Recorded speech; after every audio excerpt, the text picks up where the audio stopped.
Oke, bismillahirrahmanirrahim. Assalamualaikum warahmatullahi wabarakatuh. Halo guys, jadi sekarang gue bersama teman-teman pondok gue. Nah, rencananya pada kesempatan kali ini gue ingin ngomong-ngomong aja sih terkait pengalaman pas pondok. Jadi episode ini tuh pernah ada di segmen gue sebelumnya. Itu namanya sikat. Nah, untuk artinya apa? Gue lupa sih, pokoknya ntar lihat aja lah. Oke, jadi sekarang gue ingin nostalgia sama mungkin sahabat gue ya pas masa di pondok. Oke, biar lebih lanjutnya lagi orang-orang keren ini boleh kenalan dulu lah. Siapa nih yang baju kuning ini? Aduh, gue yang baju kuning namanya Sidki dan banyak lah selain itu panggilannya yang gampang, terserah mau manggil apa, pokoknya nama asli gue Sidki. Itu terus ada siapa nih? Nama gua tuh bagus ya. Bisa dipanggil TW, bisa dipanggil terserah orang mau panggil apa. Terserah mereka. Oke lah, jadi di sini gue bertiga itu kan di rumah gue ini gue mau ngomongin terkait masalah pondok ya, pengalaman pondok, nostalgia terkait pondok. Soalnya juga kita udah lama berkelana ya. Wah. Udah tiga tahun lebih ya kita udah untuk pondok ya kan. Oke lah. Jadi sebenarnya sih di pada segmen kali ini gue mau dari awal masuk sampai mungkin akhir gitu. Bagaimana sih pengalaman-pengalaman yang mereka rasakan terkait masalah pondok gitu. Mungkin gue lebih sering-sering aja sih. Oke lah, mungkin kita ngobrol santai aja nih ya. Oh iya, santai aja terus. Udah santai. Oke, mungkin yang mau gue tanyain dulu sih nih, kenapa sih lo milih pondok? Jadi kan gini sih, kalau kita kelar SD nih, kan banyak SMP favorit, SMP negeri atau swasta itu kan yang wah diagungan ke orang gitu kan. Tapi kenapa sih lu berdua tuh milih pondok? Padahal pondok tuh konotasi kita kalau kita dengar pondok pasti kotor, kumuh gitu-gitu kan, tidurnya berantakan, makannya enggak ini. Nah, kenapa sih kan milih pondok gitu? Coba dari siapa dulu nih? Sidki dulu deh. Oke, dari gue dulu ya. Kalau dari gue sendiri sih nggak tahu apa ya, dulu tuh gue masih alim-alimnya cu. Wih, masih alim-alimnya banget. SD aja tuh gue emang udah bercita-cita masuk pondok tuh. Oh gitu. Udah bercita-cita masuk pondok, padahal misalkan dilihat dari nilai UN gue tuh lumayan lah. Ada sekitar pokoknya 8 lah. Sombong, kita sombong. Sombong dikit. Ini bilang bos. Ngomong dikit nggak apa-apa dikit. Nah, habis itu emang ditambah basic dari keluarga gue lumayan agamis lah gitu. Ditambah emang ada temen ibu, pokoknya ada kenal ibu yang di pondok juga, akhirnya ya udah disaranin akhirnya masuk pondok. Masuk pondok gitu. Kalau gimana, Be? Kalau gue deh, pas gue mikir deh, pas lagi SD kan, gue mikir orang tuh masuk pondok tuh pasti orang bisa ngaji pertama kan, orang bisa kayak bisa ngajar Quran atau bisa ini berbagi ilmu, ya kan? Orang tuh, jadi gue gini berpikir, wah ini orang lulusan pondok tuh wow gitu, istimewa daripada kayak dari SMP sampai luar lah, ada keunggulan gitu ya. Pas gue mikir tuh begitu, mindset gue tuh, wah gue masuk pondok dah gitu kan. Akhirnya pas gue ditanya kan, ntar nih SMP mau kemana, ya kan ditanya kan sama orang tua gue bilang gini, udah gue masuk pondok. Benar masuk pondok? Iya masuk pondok, karena di dalam mindset gue tuh begitu, kalau orang pondok tuh wow gitu kan. Jadi begitu. Oh gitu. Tapi lu betah pada di pondok? Bukan nggak? Nih kalau dari gue sendiri nih. Kalau dari gue sendiri, gue sempet ada goyang-goyang lah. Goyang-goyang itu pas lagi SMA, karena SMA itu ya istilahnya bisa pindah gitu, bisa pindah SMA gitu. Mungkin kalau dulu itu kayak pengen nyoba sekolah umum gimana sih gitu. Nah, cuman udah udah namanya goyang-goyang gitu nih. Antara pindah sama enggak, akhirnya ujungnya gue masih tetap. Oh gitu. Berarti betah lah ya, tapi masih betah ya. Alhamdulillah. Gimana betah, Be? Kalau gue nih ya, pertama ini masuk pondok, gue senang kan, wah banyak teman ya kan. Akhirnya gue gini, pas gini, lihat sini, wah hari pertama nih, malam pertama seneng, ya kan. Malam kedua gue sedih. Kenapa tuh sedih? Ya gue pertama biasa aja ini sama orang tua, ya kan. Iya. Ini orang tua, apa kalau misalnya perlu tuh ada orang tua ini. Pas lagi masuk pondok itu kayak kita benar-benar kayak mandiri lah, istilah jauh dari orang tua ya kan. Dari kayak kita kebiasaan sama orang tua dekat, sekarang nggak ada siapa-siapa, cuma teman-teman lu, dan teman lu sedangkan masih asing kan, belum terlalu dekat, baru pertama kali. Jadi kayak gue tuh kayak sedih. Homesick bisa jadi deh. Nah habis itu gue ini kata gue nggak betah kan, gue ngeliat temen betah. Terus karena ada kegiatan-kegiatan kan yang membuat kita menghilangkan kejenuhan lah. Ya kan, akhirnya mulai agak betah. Cuman gue di posisi mana tuh, kelas berapa gitu tuh nggak betah tuh gue, sempet gue pengen keluar. Nggak tahu kenapa gue pengen Keluar pondok. Iya, keluar pondok. Kayak gue keluar kamar. Setiap hari dong. Anjir, setiap hari keluar kamar. Gini. Pas dari ini keluar pondok, ada kenapa nggak betah, nggak tahu. Akhirnya gue betah-betahin. Pertama betahin sehari, kedua seminggu, sebulan, terus lama-lama setahun. Ayo betah setahun, lama-lama akhirnya betah. Oh iya.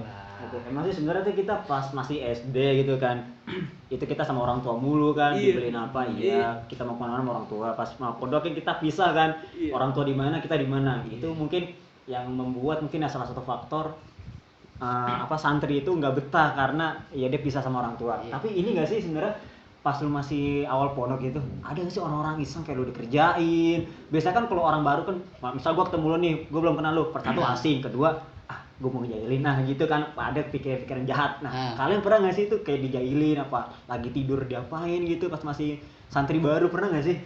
Apa jangan lu yang ngejailin orang? Coba dari saudara dulu ya. Kalau gue baru pertama ini nih masuk kan, gue kayak orang SKSD lah bisa dibilang, so kenal so deket ya. Orang kalau misalnya nggak bisa kayak gitu nggak bisa beradaptasi ya kan. Nah akhirnya gue kenal 1, 2, 3 kenal orang. Akhirnya pas udah ini sekamar dekat kan, mulai dari sekamar dulu ya kan, habis itu baru ke kamar yang lain. Nah tatkala gue di sekamar ini ada orang yang kayak menurut kita kelihatannya waktu zaman inilah culun ya kan. Akhirnya dikerjain. Nah ceritanya gini singkatnya, kenapa kita ngerjain. Nah lagi itu kan ada namanya lomba berenang ya, per kamar kan. Lomba berenang per kamar. Nah itu ada temen gue 2 orang ya kan. Nah yang satu nih bener-bener katanya, oh lu bisa berenang nih, iya ayo, akhirnya lu di ini. Nah ini yang isi ini agak culun ya, dia ini bisa berenang. Akhirnya dipilih, sebelum dipilih di ospek sama anak-anak. Ospeknya apa? Dia disuruh lompat-lompat, dia gitu. Lompat kasur. Kagak, lompat di lantai. Ini misalnya sekamar nih, ini kamar kan. Dia lompat di sini, terus dia suruh lari-lari, akhirnya apa? Dia kagak jadi berenang, yang dibilang orang lain.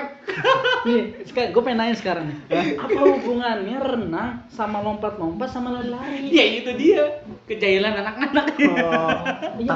Tapi gue dulu pernah tuh ya, gue sekamar sama lu kalau nggak salah ya, awal. Nah gue masih anak baru, ya kan.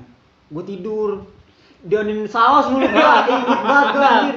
Itu gua pas gue bangun, anjir kok bibir gue panas ya. Anjir lah, itu lu tau gak gimana ceritanya? Gue lupa tuh, pokoknya gue tuh dulu tuh kayak masih bukan pelaku, penonton. Gue tuh banyak nontonnya gitu. Ini kayak pas lagi tidur tuh inget siapa ya? Mirza sih inget gue. Wah gue gak tau lah, gue tidur. Gitu lah pokoknya, inget gue pokoknya. Ada beberapa teman-teman gue yang istilahnya iseng lah, biasa tidur kan, apalagi kalau lagi mulutnya kebuka gitu kan. Pasti ada iseng juga. Nah selain lu tuh ada lagi tuh. Fatur, inget gua. Nah ada terus ada lagi tuh yang tidur tuh yang dikasih cabe. Oh yang dimakan. Parah banget kayak gitu. Wah itu parah banget itu. Orang tidur dikasih cabe dimakan aja. Dan di cabenya. Iya nih, dan dikunyah itu. Aduh parah sih itu emang. Cabe hijau lagi. Dan apa ya? Dan kita ngeliatin itu pas dimakannya gitu. Aduh, emang lah. Anak pondok gitu sih emang. Tapi sebenarnya kan pas kita pondok itu kan dijailin ya. Sebenarnya apa sih yang buat kalian betah? Maksudnya kan dijailin kan, anjir lah, gua masuk pondok niat mau belajar malah diginiin. Ada nggak sih kalian pikiran gitu tiba-tiba, akhirnya gua mau keluar aja lah gitu? Ada nggak?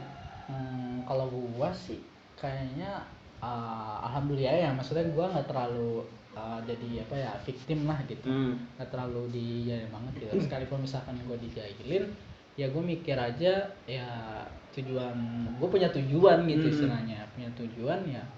Istilahnya pasti tujuan kan ada rintangan lah gitu, ada ujian, hambatan segala macam ya. Gue pikir ya itu ujiannya gitu, salah satunya gitu. Gue pikir ya udah gitu, jalanin aja gitu. Kalau gue sih gitu, lebih karena itu gue tetap survive lah gitu di pondok. Stay lah di pondok. Lu gimana Be? Kalau gue sih jailin mah ada ya mungkin. Cuman gue mikirnya iya benar tuh. Kita masuk pondok itu kan punya tujuan. Tujuan kita tuh apa? Bukan kan kayak pertama tuh kayak punya temen, emang iya pasti kan punya temen, namanya di pondok kan banyak temen. Nah kedua tuh tujuan kita tuh kan di situ untuk belajar, bukan karena untuk apa ya, lu di situ kayak ngelatih mental lah istilah kata. Mental lu. Nah di mental lu di situ lu kayak diuji. Lu baper nggak sih orangnya gitu, kalau istilah kata zaman sekarang kan baper ya. Baper nggak sih? Kalau emang lu baper pasti lu bakal nggak betah. Ibarat kata lu kalau di kapal nih, lu ada goncangan pasti lu jatuh ya kan.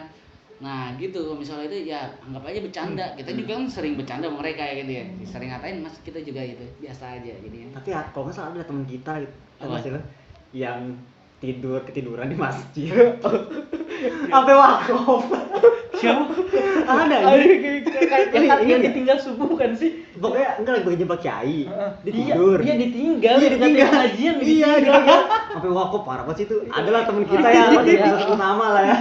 Ya kalian tahu lah siapa kalau yang nonton pondok nih. Makanya gue juga itu parah banget, itu pengajian Pak Kiai gitu Iya, ya. iya. Pengajian Pak Kiai dan kebetulan itu abis pengajian langsung bubar ya, Nah, nggak iya. ada apa-apaan. Nah, ditinggal itu lagi duduk ya.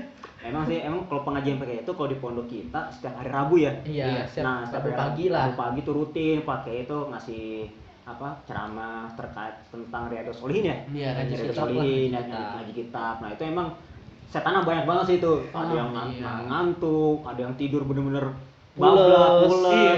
Sampai-sampai teman kita nih sampai udah kelar sampai tidur terus ditinggalin kan dikerjain sama teman-teman. Berhenti. Kayak mau kurang ajar ya. Salah banget ya kita ya. Anak-anak tuh. Iya. Temen. Aduh. Iya, karena dulu tuh kita kadang nggak punya pikiran sendiri gitu Iya, ketika iya. dibilang udah biarin oke gitu. Kayaknya itu kita kalau ngelihat teman kita sengsara itu kita seneng aja. Iya, itu maaf ya, gue naturally gue juga bingung gitu. Gue kayaknya ada puas gitu seneng aja. Puas sih, walaupun tatanan apa sosial tuh nggak seharusnya gitu. Iya, emang sih. Tapi kalau digituin nggak mau. Iya, makanya. itu tuh kadang nggak habis pikir tuh, kita tuh kadang ngeliat orang sengsara tuh senang banget. Aduh. Tapi kita nggak bisa bayangin kalau misalkan kita sengsara. kesel gitu. Ya, makanya, tapi sebenarnya ini sih yang gua mau pertanyakan nih ke kalian. SMP negeri swasta sama pondok kan beda ya kulturnya, dari budayanya dan sebagainya beda. Kalau menurut kalian nih, kalau misalnya di SMP nih kita masuk SMP negeri, satu nama kita bagus karena iya dia anak negeri, SMP negeri, nilainya bagus dan sebagainya, fasilitasnya bagus ya kan, pelajaran juga oke negerinya. Nah, sebenarnya apa sih yang didapetin ketika kalian masuk pondok gitu? Apa sih ngebedain pondok sama SMP negeri itu? Menurut kalian itu apa sih? Kalau menurut gua ya, sebenarnya tuh yang paling utama tuh satu itu di basis asrama ya, pesantren itu yang bedain sama sekolah-sekolah umum lainnya. Asrama. Karena kalau misalkan sekolah umum biasa gitu, maksudnya kayak SMP atau MTS gitu, misal jam sekolahnya atau jam tatap muka sama temen itu tuh terbatas gitu. Misalkan kayak misalkan dari pagi nih jam 7 kita masuk sekolah sampai pulang jam 12 gitu. Nah, misalkan kita nggak nongkrong lagi ya udah kita bisa dong sama teman kita gitu. Nah, sedangkan kita kalau di asrama di pesantren itu kita dari bangun pagi, dari bangun tidur sampai tidur lagi ketemu dia lagi gitu. Dan sampai istilahnya bisa dibilang ikatan kebersamaannya itu terus gitu, ada gitu, lebih dapat dibanding yang cuma kayak sekolah biasa yang katanya cuma dari pagi masuk pulang sekolah udah keluar ya udah gitu. Kalau lu gimana kayak? Kalau gua nih yang membedakan ya. Nah, kayak orang-orang tuh udah berpikiran tuh bermindset gitu. Kalau anak pondok tuh wow gitu ya. Wow. Kenapa? Karena tuh kayak orang-orang yang udah sukses ya. Orang-orang yang sukses ya itu membuktikan dia masuk pondok akhirnya sukses gitu. Nah, jadi karena kebanyakan orang yang sukses dari pondok gitu, nggak mungkin sukses dari luar juga ya. Tapi ini yang dari pondok itu kan yang banyak. Jadi kayak membuktikan lo dari pondok ya kan kayak orang nih dari pondok identik kapan bisa bahasa Arab, kedua dia tuh kayak sukses nih, orang nih bisa keluar negeri, orang bisa ini jurusannya kan gitu kan. Yang bedakan emang sebenarnya juga di sekolah luar juga sama bisa keluar negeri, cuman kan kalau ini kan kayaknya gimana gitu orangnya, kayak dari orang tuh bisa ngeliat ngajinya, orang bisa ngeliat istilah kata nih orang bermindset baca kitabnya tuh kan orang pondok kan gitu ya. Nah jadi yang membedakan gitu pertama juga kayak kebersamaannya dia lagi bosen Iya, apalagi Cuman- di kamar. cuman kalau emang udah menemukan chemistry asik chemistry chemistry ya chemistry-nya itu tuh udah pasti kalau emang dia dua-duanya otaknya jahil bakal jahil Iya. itu cuman itu Oke, berarti kalau gue simpulin menurut kalian berarti yang didapatkan anak pondok sama anak keluar itu satu kebersamaan ya. Karena emang ini bener gue rasain juga sih pas gue sampai kuliah juga. Beda anak pondok sama anak keluar dari kebersamaannya gitu. Contohnya gue kan ngontrak ya di kuliah kan, itu emang ada anak pondok, ada juga yang enggak ya. Tapi maksudnya karena teman gue yang bukan pondok ini bergaul sama anak pondok, itu kebersamaan emang kuat banget gitu. Sampai-sampai barang satu tuh milik bersama, sama kayak pondok banget lah gitu. Iya. Itu satu kebersamaan emang sih dirasain. Dua, mungkin tadi gue simpulin kayak bahasa ya, bahasa itu kan kalau di luar mungkin ya belajar bahasa Inggris, tapi di pondok tuh belajar bahasa Arab, bahasa akhirat ya. Iya. Bahasa itu bahasa akhirat ya kan. Islam. Bahasa akhirat nah kan. Jadi ibaratnya Bahasa akhirat. pasti masuk surga. Padahal belum tentu Ya, kan kalau malaikat nanya kan Bahasa Arab. Iya, bahasa Arab. Iya, Kalau kita iya. bisa kan ya udah. Kan bukan pakai bahasa Inggris lagi. Iya, itulah. What is mungkin enggak. Maka ini tagline masuk pondok masuk surga. Kayak masuk pondok aja ya. Ya, itu dia. Iya sih. Tapi sebenarnya kalau pondok tuh unik banget sih kalau menurut gue, maksudnya mungkin sekarang tuh orang tuh identik sama pacaran, maksudnya mungkin kalau sekarang tuh ada WA, ada Facebook, Instagram, kalau mau ngechat gampang, tinggal WA kamu di mana gitu kan. Ya, gitu. Kalau di pondok Perjuangan. pakai surat ya nggak sih? lu pacaran nggak sih di pondok? Coba gue mau tahu sih. Ini nih. Aduh. Buka-bukaan nih jadi. Iya, bukan aja. Kalau gua jujur gua enggak kalau buat pacaran di pondok gitu. Cuman kalau nulis-nulis iya, cuman enggak untuk siapa-siapa. Gitu. Siapa? Untuk gua sendiri. Gitu. Nah, ini nih biasanya nih Master ini of ceremony. ini banget Kagak, nih kalau biasanya. gue tuh enggak pacaran sih. Cuman kayak waktu itu kayak sempet deket lah ya sama adik kelas. PDKT Deket, lah. PDKT ya. Kalau istilah kata PDKT. Cuman kalau di pondok itu kocaknya gini. Gue kalau surat-suratan nggak pernah ya. Nggak pernah. Karena gue tuh paling taat lah. Paling taat. Iya, gue takut sama peraturan gitu. Jadi kalau misalnya apa kan anak pondok ini peraturan. Apalagi orang yang namanya dibotak ya kan. Pasti itu gengsi kan. Rambutku adalah mahkotaku. Dia kan gitu. Pas itu jadi tuh gue punya Facebook. Dulu kan zamannya Facebook ya, belum ada WA gitu. Pondok tuh emang Facebook Iya, anjir. Facebook. Pokoknya anak pondok kalau udah ketemu Facebook senang. Akhirnya gitu kan. Gua add pertama pertama menerima penerimaan udah selesai. Jadi itu kayak dia tuh gue dulu punya adik kandung kan di cewek ya kan asrama cewek. Nah akhirnya kayak dia yang ini Kak ada yang ngefans sama lu anjir gitu ngefans Yang beda. Enggak gitu. Yang lain kan pacaran gitu. Ini defense. Beda. Kagak. Lu itu bukan kayak Afgan kan? Enggak. Afghanistan. Enggak ada dong. Terus Terus habis itu gini oh iya ya udah ada yang salam kah ya waalaikumsalam udah gitu doang terus saya di situ ya ngechat pokoknya nih kalau anak pondok nih chattingan misalnya sekarang ngechatnya dibalasnya minggu depan nah itu dibalas aja minggu depan udah paling seneng udah gitu Iya. anak pondok tuh gitu Karena mungkin kita nggak pernah ketemu ya. ya Kan itu dia itu mungkin yang jadi gua spesial gitu kan ya. Iya. penasaran. Nah. Karena semakin ditunggu semakin Nah, itu dia. Betul. Mungkin ya kalau anak luar itu sering ketemu, sering makan bareng itu lama-lama bosan ya kan. Kalau anak pondok itu rindunya hanya doa ya. Kita menyampaikan doa. saat sujud ya. Saat sujud ya. Berdoa ya. disebut Iya. namamu di sepertiga malam Ah, itu dia. Beda konsep Ini- pacaran ini- pondok Nah, sama pacaran di luar ya. iya Emang sih sebenarnya ini sih apa ya? Kalau orang pacaran itu mungkin di pondok enak kan, maksudnya butuh perjuangan gitu kan. Nah sebenarnya gue mau ganti topik sih pembicaraan itu terkait ini. Di pondok itu kan 6 tahun ya, kalian 6 tahun kan ya di pondok Iya, kan? iya, 6 iya. tahun kan, dari 1 tahun itu setahun kan udah 365 hari, udah lama banget. Udah gitu kan mungkin ada jadwal jenguk ada nggak sih? Ada. Kan ada jadwal jenguk. Nah kalian tuh dijenguk berapa bulan sekali? Atau gimana sih? Atau seminggu sekali atau 2 minggu sekali? Nah, kalau masa jenguk nih ini dulu nih. kenapa harus gua Ini dulu. jadi dia kalau gua jenguk ya pertama tuh awalnya tuh gua pengennya emang sebulan sekali kan nah Pas gua mulai coba seminggu sekali ya, dari awal masukan seminggu sekali, 2 minggu sekali, terus udah mulai tuh 3 minggu sekali. Cuman pas gua udah setahun ke depan, ya kan? Setahun ke depan muncullah adek gua masuk. Tahu sendiri kan kalau anak baru. Akhirnya gua minta dijenguk terus adek gua otomatis ikut aja. Kayaknya gua di dalam itu paling banyak gua dah yang dijenguk. Soalnya ya adek gua cewek. Ya paling cewek ya. Jadi yang jenguk wajar. Lu gimana Ki? Gimana ya? Mungkin kalau gua yang paling absurd sih masalah jenguk ya. Karena nggak nentu gitu, tiba-tiba karena nggak ada kabar, tiba-tiba dateng gitu.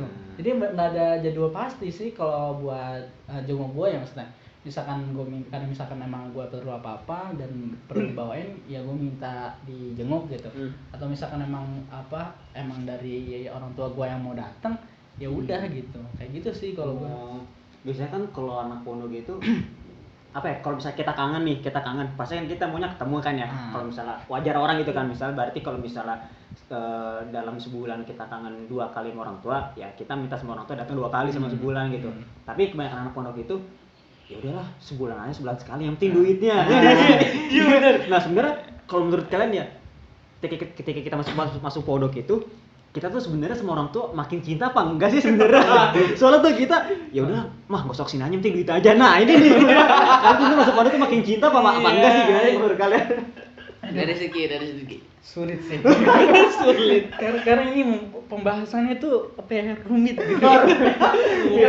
Karena gimana ya? Kadang karena kita di pondok udah mulai mandiri ya. Karena udah mulai mandiri, jadi kayak kita udah mencoba nggak terlalu bergantung sama orang tua nih gitu. Jadi misalkan kayak minta kunjungan atau jenguk itu nggak terlalu penting gitu maksudnya. Nah tapi kehidupan kita di pondok kan kadang butuh namanya duit. Kadang kebutuhan tuh lebih banyak gitu.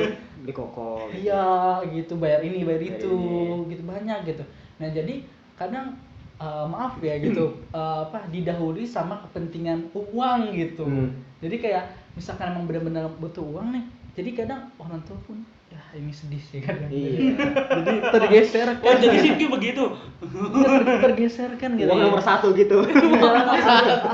Iya makanya kadang nggak bisa realistisnya gitu ya, nggak bisa dipungkiri ketika emang masalah buat orang tua gitu. Tapi mungkin positifnya sih, mungkin pikiran gini gitu, orang sengaja nggak ini orang tua karena takutnya orang tua sibuk juga kan buat masalah itu. Nah jadi juga nggak bisa lama-lama juga, jadi takut kayak nyusahin gitu. Jadi mungkin alasan itu jadi kayak lebih yaudah misalkan bisa datang uang buat antri uang, ya udah gitu, nggak perlu lama-lama. Yang cuannya ada gitu. Ini halus secara halus ya, halus gitu. Kayak gitu sih. Tapi sebenarnya kalau di pondok itu kalau kita nggak punya duit santai aja sih. Iya, karena ada temen kan, kita makan bareng ya kan, dibeliin. Terus kalau misalnya apa-apa, tapi kalau menurut gue kalau kita nggak ada pondok tuh ada 2 yang kita lakuin nih. 1, kita nebeng teman. Maksudnya, misal gue nggak punya duit nih, makan yuk pakai duit dulu lah gitu kan. Terus ngutang dulu kan ke media misal gitu, ke warung depan. Kedua, kita puasa. Itu tuh. Kebanyakan di kita tuh niat kita mungkin bukan karena Allah, tapi ada niat lain. Nyambi karena nggak punya duit. Makanya gitu kalau gue nanya juga gitu, ya lu ngapa puasa? Tadi gue nggak ada duit. Nyambi. Itu. Ada juga nih puasa, kalau puasa ya. Lihat kenapa puasa? Pertama emang kadang ada nggak ada duit, emang kedua ada yang benar-benar ini kayak lillahi ta'ala. Ya. Ketiga nih, orang bangunnya kesiangan. Kedua, kalau enggak males makan. Udah puasa aja deh gua. Jadi gitu.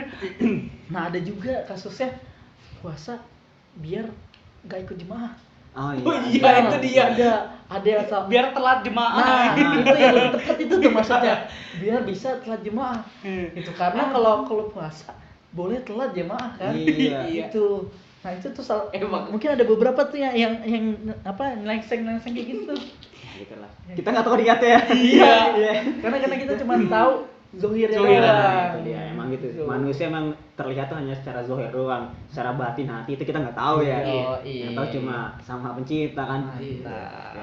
Oke lah. Terus sebenarnya kalau ngomongin masa pondok pasti banyak banget ya. Sebenarnya ini kalau diceritain baru 1/1000 kali ya. Iya, ini baru berapa persen? Baru berapa persen? Nah, iya. Nah, sebenarnya kan kalau di SMP luar itu kan ada yang namanya kayak ini sih, belajar di luar sekolah. Maksudnya study tour mungkin, study tour ya kan. Di pondok itu kita kan ada study tour. Iya, gue inget ketinggalan bis anjir. Tadi tuh Gue langsung Kelas 1 kan ya? kelas 1. apa ya? Kelas 1 Kelas di satu, Andalusia. Iya. Kelas 1. Gue ingat Iya. lagi di masjid. Jadi kan akhir kita pertama kan itu ke Bogor kan. Setelah ke Bogor, habis itu terakhirnya mampir di Masjid Andalusia. Iya. Di Masjid Andalusia. Udah yang lain udah pada jalan kan, udah pada siap. Ayo. Pas lihat belakang sih ketinggalan. Iya. Gini gue ceritain nih Gimana nih? analoginya nih. Iya. Nggak tahu ya. Itu tuh benar-benar kadang gue sampai sekarang pun masih bingung ya. Alasan tuh benar-benar apa ya? Apa nonsens gitu. Jadi itu kalau mau tahu alasan itu cuma satu. Gara-gara cuci tangan pakai sabun. Gimana tuh? Cuci tangan pakai sabun. Jadi gini ceritanya.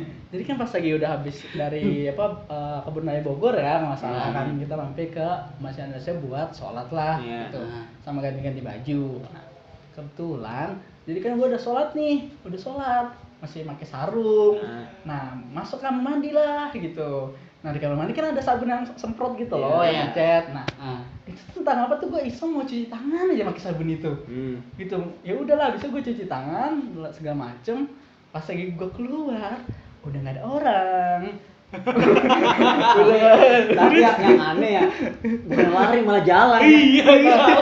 Bawa sepatu lagi. Gini, udah nggak ada orang, sudah nggak ada bis aja gitu. Ya udah kan, gue masih pakai sarung nih, gitu. Masih pakai sarung, sepatu antara gue bawa atau gue asal pakai, gue lupa gitu. Nah, ya udah kan, gue mau lari kecil, cuman abis itu malas. Abis itu kayak abis itu pasrah gitu. Pasrah dan ya udah abis itu jalan selonong boy gitu, kayak orang nggak punya salah, nggak punya dosa gitu. Cuma ngangkat tangan kayak orang mau nyebrang gitu. Sampai detik yang jari serasa apa ya, serasa film-film gitu. Serasa film-film udah tahu bis itu belum tentu apa bisa orang pada lihat gitu orang gitu. Lebih baik menyimpan energi kayaknya. Nah, iya makanya gitu. Habis itu sebelum kan kebetulan masih ada tuh bis yang masih belum berangkat, tapi bukan bis gua gitu, bis yang nyangkut Cowok-cewek. Itu bis gua kan. Iya. Nah, habis itu dibukain kan, masuk gagal gitu. Oh iya. Disuruh masuk, bukannya masuk malah lurus. Ngejar yang bis depan. Saya lebih memilih untuk tidak satu bis sama banat atau perempuan gitu. Emang kan saya emang dulu tuh kayak masih gimana malu ya, jaim. Takutnya ini kali Ki, gua tau kan, takutnya tuh pas lu masuk ke bis cewek, cewek ngeliat first impressionnya, wow. Nggak kayak gitu juga ya. Gitu ya. Wow, pesona gini. Tapi masalahnya itu yang ngajakin gua masuk, seingat gua tukang bisnya. Yang banget seingat gua yang ngajakin itu. Tapi gua hiraukan gitu. Karena gua masih satu gua memilih emang karena gua nggak terlalu mau dicampur sama banat. Kedua emang bukan bis gua gitu, masuk juga emang ada tempat gitu. Ujungnya gua di mana kan gitu. Saya udah akhirnya gua maksain tuh. Nah kebetulan kalau nggak salah teman samping gua Yoris gitu ini ya, inget gua. Nah ingat gua gitu. Iya gitu. Gua masa terharu gitu. Emang dia kan teman-teman SD gua juga kan. Iya masa kayak dia bilang, "Sit gimana sih?" Oh iya langsung pada enggak gitu, pada baru ngeliat ke belakang. Alhamdulillah berhentilah. Untung Anda pulang nggak naik angkot. Ujung-ujungnya mungkin pahit-pahitnya gua gabung sama bis banat. Pahit-pahitnya. Tapi akhirnya bareng sama bis banat? Enggak lah. Oh enggak. Masih bisa selamat. Masih bisa. Baru habis itu lari. Buat lagi bis gua berhenti, gua lari baru. Itu. Kayaknya kalau kita study itu tuh senang aja ya. Pokoknya kita kalau keluar pondok, bawaannya senang aja nggak sih? Auto jangan ke study tour, kita izin keluar. Iya, izin keluar ke juga. pasar gitu. Wah, bahagianya gitu. Iya banget emang sih. Walaupun pada ujungnya ke izin keluar cuman buat beli yang ece-ece Alfa, beli peci. ujungnya juga kadang main warnet. Iya. Even izin ataupun cabut seneng sama Iya. dia. Pokoknya intinya keluar pondok. Oke. Itu kalau pondok. Gitu, pokoknya. Nah, sebenarnya kalau misalnya izin, kita sekarang ngomongnya agak-agak berandal mungkin Oh, ini ya. iya. Kan? Kalau misalnya keluar izin, ya udah, jadi nggak kena hukuman, terus ya Nggak dicariin. ya flat aja lah udah. Ah. Tapi ini kan yang keluar pondok tanpa izin nih kan, Oh, yang iya, dicari-cari. iya. Kalian pernah nggak sih cabut gitu? Cabutnya tuh ngapain? Terus pas kalian tuh ngapain cabut? Apa lu nggak betah di pondok? Apa lu mau nyari inspirasi baru atau apa gitu? Lu pernah nggak sih cabut gitu? Coba dari saudara, gimana saudara? Gimana, Kalau Le? gue nih, kalau gue nih kan terbilang kalau di pondok terbilang alim. Asik. Enggak bukan. Pokoknya gue taat lah. Jadi saya tahu kan gue jarang gitu. Namanya gue kayak bandel bawa HP atau apalah gitu jarang lah. Cuman gue cabut nih. Waktu itu cabut. Gue sama lu cabut. Kemana aja? Kelakuan. Yang mana? Gue cabut sama lu kan. Ini pas lagi pengen kelewe. Oh iya, Iya kelewe. pengen kelewe kan. Kacau. Iya. Oh, tadi sebentar Bay. Jadi pondok kita tuh ada 3 ya. Nah, Ada 1, 2, 3 DR lah sebutnya DR 1 itu di Jakarta, dulu masih di Sempati ya. Sekarang tuh udah pindah ke Ciganjur. 2 itu di Lewe, di Bogor. Kalau kita yang ketiga di Parung. Nah, jadi ada 3 gitu. Nah, sok lanjut ya, jangan ya. habis itu kan gua kan ada acara nih. Acara gua pengen datang tuh acara konsulat. Nah, acara konsulat gua pengen datang nih. Cuman gua kan izin sama ustad nih. Gua sama izin sama ustad nggak boleh. Sedangkan gua diundang kan, nggak boleh tuh. Akhirnya gua mikir gini, kata gua, wah nggak datang sayang nih. Gua pertama kali jadi pengurus, ya kan? Gua jadi pengurus, terus habis itu gua ini apa dah? Gue pengen datang nih, kata gue pengen banget. Akhirnya gue ngajak dia. Iya, iya. Gue ngajak dia. Biasa, temen tuh saling mengajak. Temen tuh saling Ngajak keburukan ya. Event nih, enggak. Gue ini, Mas ini kebetulan kan emang yang dipandang Ustaz tuh orang-orang yang jarang ngelanggar kan ya. Mas ini ngelanggar. Gue baru cabut nih, gue pengen cabut. Biasa lah kalau anak pondok ya kan tahu lah cabutnya lewat mana. Habis itu cabut. Nah, ketemu anjir sama temen. Oh, si ini ya. Ketemu lagi cabut juga. Dia pengen balik ke pondok, terus kita cabut. Dan kebetulan kita baru cabut itu pengabsenan aja. Sampai timing banget ya. Timing banget. Ya habis itu pengabsenan selesai. Cabut sekilas. Akhirnya besok datang. Anak-anak cabut bilang gua kemana? Ke majelis anjir. Saking alimnya kali ya. Anjir dibilang ke majelis. Cabut ke majelis. Terus ini ditanya kan. Akhirnya cabut kemana? Karena keburu udah dibilang majelis ya kan. Cabut ke majelis. Ke majelis. Kenapa nggak bilang? Iya, so. Ini dibilang gitu ya. Kenapa nggak bilang? Gue bilang gini. Kau sadar? Percuma Ustaz bilang juga. Nggak bakal diizinin. Ustaznya diem. Ya, ada Ustadz si kotak ramat. Iya, kotak ramat aja. Aduh. Iya, percuma. Ya udah, bakalan gitu cabut.